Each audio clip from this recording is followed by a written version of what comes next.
এই জীবনে প্রথমবার চিটা পিঠা বানাতে যাচ্ছি গাইস। এবার দিয়ে দিলাম বিসমিল্লাহ। আমার হাতে চিটা পিঠা সুন্দর হইতেই হবে। ইস কি সুন্দর হয়েছে তাই না? দেখো এটা কিন্তু আমি বানাইছি। আমি কিন্তু মোটেই চিটা পিঠা বানাতে পারি না, সো আজকে একটু বানিয়ে ফেললাম, দেখলাম যে কেমন হয় আমার হাতে চিটা পিঠা। আসসালামু এভরিওয়ান, কেমন আছো তোমরা সবাই? আলহামদুলিল্লাহ আমি ভালো আছি। আজকে আমার প্রিয় আন্টি বাসায় চলে গিয়েছিলাম। অ্যাকচুয়ালি চলে গেছি বলে ভুল হবে, কারণ আন্টি ডাকতে নিয়ে গেছে তার বাসায় পিঠা খাওয়ানোর জন্য।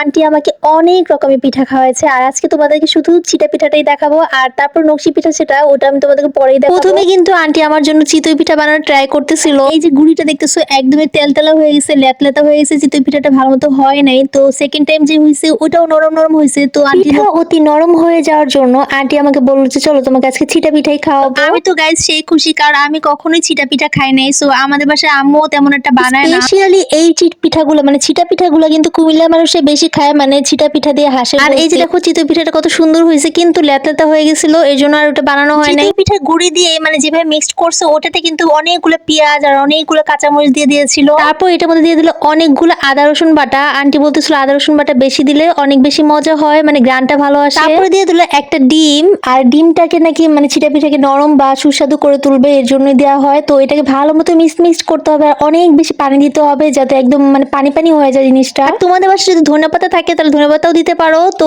এইভাবে করে দিয়ে তো কড়াইটা গরম হওয়ার সাথে সাথে এভাবে করে দিয়ে দিচ্ছে। দেখো কি সুন্দর হয়ে গেছে। আমি শুধু মুগ্ধ হয়ে কতক্ষণ তাকাইছিলাম, এত সুন্দর করে পিঠা বানায় মাশাআল্লাহ, একদম ডিমের মতো লাগছে। আর পিঠাটা এতই মজা হয়েছে, আন্টিকে অসংখ্য ধন্যবাদ যে এত মজাদার একটা পিঠা বানিয়ে খাওয়ানোর জন্য। আমি জানি না, আমার কাছে অল্প অল্প জিনিস অনেক বেশি ভালো লাগে। সবচেয়ে বড় কথা কি, কেউ যদি ভালোবেসে কোনো কিছু বানায় খাওয়ায় তার চেয়ে ভালোবাসা, মানে তার চেয়ে ভালো কিছু আর কিছুই হয় না। প্রথমেই কিন্তু কড়াইতে ভালো মতো তেল ব্রাশ করে নিতে হবে, অল্প একটু তেল দিয়ে চারিদিকে ঘুরিয়ে দিতে হবে। এখন ম্যারিনেট করা পানি গুঁড়িটা ছেদ করে ছেড়ে দিতে হবে, আর সুন্দর চারিদিকে বসে যাবে। একদম পাতলা করে বানাইতে হবে এটাকে।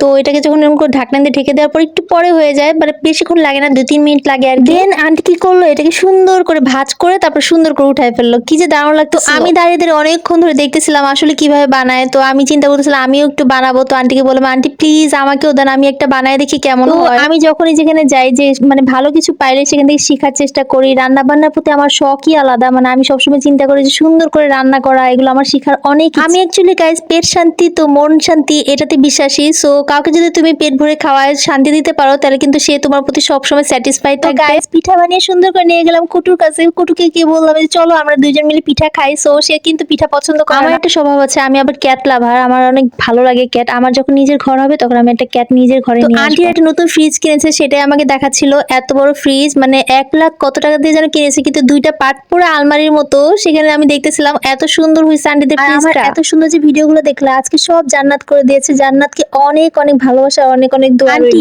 আপনি যদি আমার ভিডিও দেখে থাকেন তাহলে আপনার জন্য অনেক অনেক ভালোবাসা রইলো। আপনি এত কষ্ট করে আমাকে রান্না করে খাওয়াইছেন, এর জন্য আল্লাহ যেন আপনাকে অনেক অনেক হায়াত দান করে, আর এইভাবে করে আমাদেরকে ভালোবেসে রান্না করে খাওয়াতে পারেন, আর আমরাও যেন আপনাকে মজার মজার খাবার খাওয়াতে পারি। জীবনে অনেক ভালোবাসা মানুষের মধ্যে আমার এই একটা ভালোবাসার মানুষ হচ্ছে আন্টি। নেক্সট ব্লগে আমি তোমাদেরকে পাকন পিঠা বানানোর রেসিপি দেখাবো। সো এরকম আরো সুন্দর সুন্দর ভিডিও দেখতে চাইলে অবশ্যই আমার পেজটাকে ফলো দিয়ে পাশে থাকার অনুরোধ রইলো। আর যারা ইউটিউব থেকে দেখতেছো তারা অবশ্যই এটা সাবস্ক্রাইব করে দিও। Thanks for watching, tata.